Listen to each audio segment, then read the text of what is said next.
Thank you. Hi, everyone. Welcome and good morning. It is so wonderful to see all of you here joining to celebrate World Creativity and Innovation Week. I hope you've been enjoying all the webinars that have been happening so far, and I look forward to add to the discussion about digital media and publishing.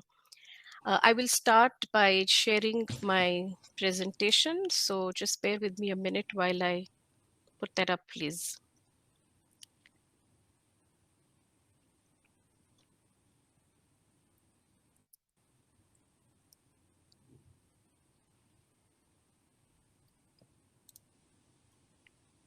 Okay, let me know if you're able to see my screen. If someone can give me a clue, Yes, I'll very be good. good. Thank Okay, you. super, super. So welcome. So I know that we have been enjoying ourselves or not so much enjoying ourselves during the past year. I want to look at what the pandemic has done in terms of creativity. And I think the pandemic has been a benefactor. So this is what I will talk about. And since you all have been enjoying doing polls, I would love to start with a poll.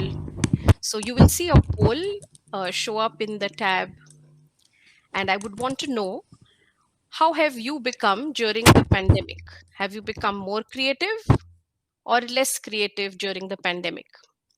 I'm sure even more creative sparks will fly after this thought provoking series of webinars. But how has it been for you? So I know all of us have spent many, many hours in different from usual environments in the past year, both physically and mentally. And maybe it is continuing even now. So I request you to let me know if you've become more creative or less creative during the pandemic. Yeah, I can see the responses coming in, which is wonderful. As for me, I have seen many, many more cooking, drawing, painting, sewing, music, dance, you name it, content produced and showcased on my social media last year compared to the previous years. So I'm guessing the world, or at least my circle, has become more creative. What has it been for you? Wow, it's so nice to see the results come in. And I see that right now it shows 88% of the people have become more creative. This is really, really nice to know. Yes, there have been several articles showcasing creativity during the pandemic, like this one and this one, where it has been described as a response to the pandemic. So I'm sure many of you have heard the saying that necessity is the mother of invention. In this article, it talks about the e-commercification of the economy, the rise of machines, and consumer direct acceleration of big brands like Nike, the rise of algorithms, Spotify, Netflix being cases in point, which I'm sure many of you will have experienced in the past year. By the way, I'll be very happy to share the slides, which includes the links of these articles in case you are interested. So just let me know in the chat. And there are more, like this one, where it kind of dictates that, yes, you need to be more creative during the pandemic. And this one, where it talks about it from the psychology angle of it as well. So, for those of you who have opined, so I see a percentage of people who have said that they are not as creative during the pandemic. Don't fret. There are also articles which go on to explain why this may be so, and by Financial Times paper, nonetheless. There is also this article which talks about the experience of Martin Lindstorm, the author of several New York Times best-selling books, sharing that he discovered that his phone has been the culprit standing in the way of creativity. And since 2017, he has switched off his phone, which he has not switched on, at least not till 19th of January of this year when this article was published. So maybe you want to experiment with that. For now, try this experiment with me. Okay, put one hand on your head and another on your stomach, right? And tap your head and rub your stomach and do it at the same time. So while you tap your head, rub your stomach. Let me know how it is going in the chat. Or you can also post it on social media, and hashtag meet the zebras. So try doing that. When you feel you're getting the hang of it, reverse your hand. Put the other hand on your head So if you started with your right, move to your left hand on your head and right on your stomach, and see if you're actually able to tap and rub correctly at the same time, or are you getting it mixed up? This is one of the ways we can spark both sides of the brain to boost creativity. Another example is a chop and slice. So you chop and you slice with one hand and you try to do it at the same time. And then let me know how it goes for you. So you can try that to boost your creativity. The pandemic, for sure, has accelerated digital transformation across industries. What would have taken 5 years to implement has been done in a short span of 5 months. And I have seen it happen in two industries that I'm closely associated with: pharma life sciences and education. From education being consumed in schools to having education delivered to your homes. I know several of you parents out here are thinking about the homeschooling days and will not completely agree that the education was delivered to your home. It's not that you got a ready-made pizza just after giving a call. You had to cook the pizza and then make sure it is eaten, especially for primary school children. I feel you. Objectively, though, coming back, a lot of this has happened over the globe.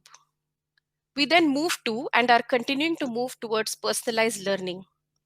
Given that remote and distant option is there, it is possible for teachers to enable personalized learning, where each student can in fact be given content which is catered for him or her. For example, for a child who already knew long division, more practice could be offered while others were still working on learning the concept. And yes, several schools either did or are opting for AI-driven platforms that help a child based on the learning for his or her own pace, making it truly personalized. On-demand learning anywhere became prevalent, with schools using the hybrid model of some students in the classroom and some remote, either by choice or as a compulsion, because some students had to quarantine, for example. It is no longer about studying at home or studying in school, but studying anywhere. It no longer mattered if the child was in his grandparents' house or at a beach or in school. It's really on-demand learning anywhere. Many of you have seen the videos of teachers who have customized and created content for their students. So if a student is visual or auditorial or kinesthetic or prefers to read and write, the same learning can be delivered in different ways based on their learning style. If you come to think of it, this transformation is quite like the transformation of entertainment over the years. So for those of you who remember, in 1985, you had to rent a video cassette from the store and watch it at home. In the late 80s, entertainment was delivered to your doorstep and then cable subscriptions rose. In the early 2000s, personalized film recommendations came about and subscribers had access to more than 50 channels. For the young ones in the room, yes, there was entertainment pre the Netflix era as well. In 2005 to 2007, on-demand streaming came about via YouTube and Netflix. And in 2013 onwards, content creation designed to match user preferences has been the norm. I'm drawing parallel to bring the point that what took more than 25 years in the entertainment happened almost overnight in education. So what next? Is this the end for digital transformation in education or in the world in general? Certainly not. The journey is going to continue. And now it is going to move towards business transformation, which education leaders will start working on or need to start working on. Now, business transformation is not all about economic gains and maximizing profits. We know that providing education is not about that. The business transformation I'm talking about is more about providing value to the customer, who for education are students, parents, and society in general. I'll be posting an article about this soon on the Workshop for Me blog. So if you're interested, You can follow it there. I will paste a link on the chat so you can take a look. After all, the onus of responsibility for us is to move the next generation from being a consumer to being a creator using technology. And yes, involving more girls in the creation. We have to be inclusive. We all know that understanding technology and creating using technology is the way forward. And better products and services come out when diverse groups create it. I'm curious, how many of you have taken an online course during the pandemic, whether formal or informal? I will put up the poll for you to be able to answer.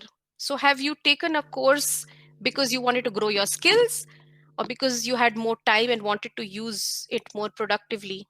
Did you use the pandemic to do any online courses during the time?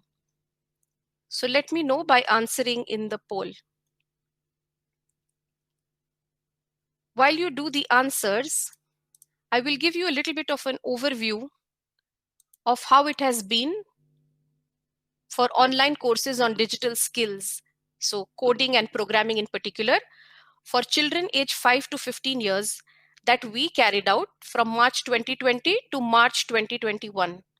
The courses range from learning basic computer science concepts using off-screen or unplugged activities, computational thinking exercises, learning to make an interactive story, animation, game, mobile app, program their robot, learn about different technology concepts like cloud, artificial intelligence, self-driving cars. We covered 2,700 hours of coding or training for more than 150 children during this time.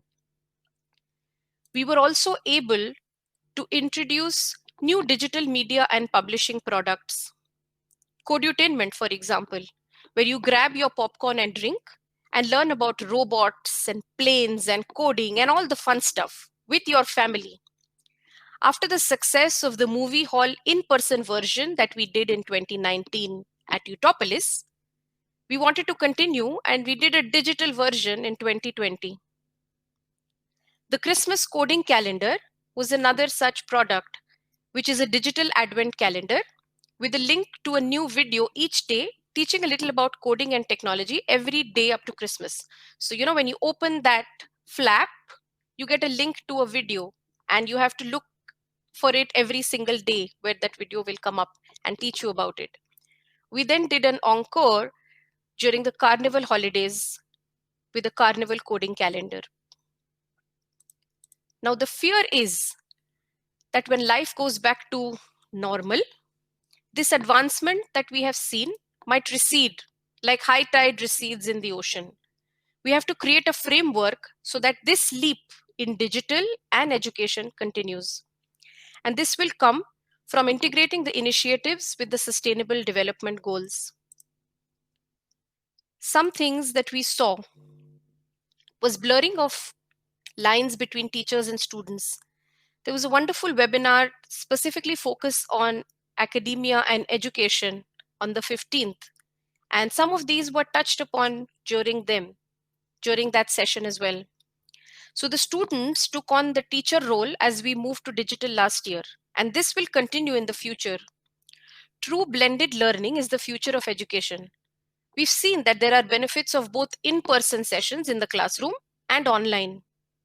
The pandemic has moved this beyond the pilot phase to a widespread adoption and implementation, which will continue. The future will bring a rethink of physical spaces in schools. Organizations are likely to adopt the 3-2-2 work week. So 3 days at the workplace, 2 days remote, and 2 days rest, as suggested by Ashley Williams, professor of Harvard Business School. The younger generation has already been talking about it much before the pandemic. I will share a link of the Economic Times Global Business Summit, where a 13-year-old girl from Luxembourg spoke about it in February of 2019. Classrooms will become more like makerspaces, the innovation hub and incubator of applied learning. The spotlight will be on EdTech. The pandemic made it imperative to continue distance learning behind a screen. Having a device with the internet became a necessity. With this came an increase in the digital divide. Governments and policymakers need to formulate and implement policies that will speed up this process of bridging the digital divide. Each decade has its share of most sought after skills or profession of the future. The pandemic has shown the world that STEM skills are timeless. Scientists, technology specialists, engineers, mathematicians, all working on different aspects of COVID were clearly the professionals to look up to. And this will continue. With the loss of jobs during the pandemic and redefinition of essentials, entrepreneurship has taken a prominent position. So it was very nice to know that within Luxembourg as well, entrepreneurship is being focused on in schools. Geography is history. I remember this quote from the time the internet was getting adopted by the general public. As it became possible to access things from a different region and the physical location of where one lived did not matter, so geography became history. Taking a plane and going somewhere is no longer such an easy and viable option. With more remote jobs available and access to learning from anywhere in the world, this quote has more significance now than ever before. In the context of education, the meaning of student exchange programs will change. Health will remain at the front line. There is a growing respect for the teaching profession, and Guru Devo Bhava, which means teacher is God, is getting widely accepted. Following the pandemic, there has been an outcry of parents asking schools to lower the fees in some countries like India. So on the one hand, schools have been challenged with fixed costs of vacant physical spaces, plus investment in cloud spaces to conduct classes. They additionally face the challenge of navigating the steep learning curve of their teachers. On the other hand, parents felt that the education provided was not equivalent to what the child gets in a physical school. It is time for schools to redefine the value that they provide. We have been emphasizing on digital. So does this mean that digital media will eradicate traditional publishing? What do you think? Please answer on the survey. Do you think that this is going to be the end of digital media? Of traditional publishing, and digital media is going to be all consuming and take up everything? This one I'm really curious to know. So I can see so far that 66% of you say that traditional publishing will continue to exist. For me, this is quite heartening. And this is a shameless promotion from a first-time author. I launched this book to learn text-based programming, the programming language Python, on International Women's Day earlier this year, with the objective to get more girls in tech. What is unique about the book is that you don't need to install anything to start programming on Python. You work on Google Colab, just like you work on Google Docs. So you just write your code and execute completely on the cloud. It is available in both versions, the paperback and the ebook, on Amazon. I will paste a link in the chat if you're interested to know about it. I'm looking forward to keeping in touch with you all, and I'm happy to answer any questions you have. So I will head over to the chat and see what you've been saying. Please feel free to connect with me on LinkedIn, and I'm very happy to see all this active participation and answering of polls in chat. Thank you so much, everyone. Wish you a wonderful day.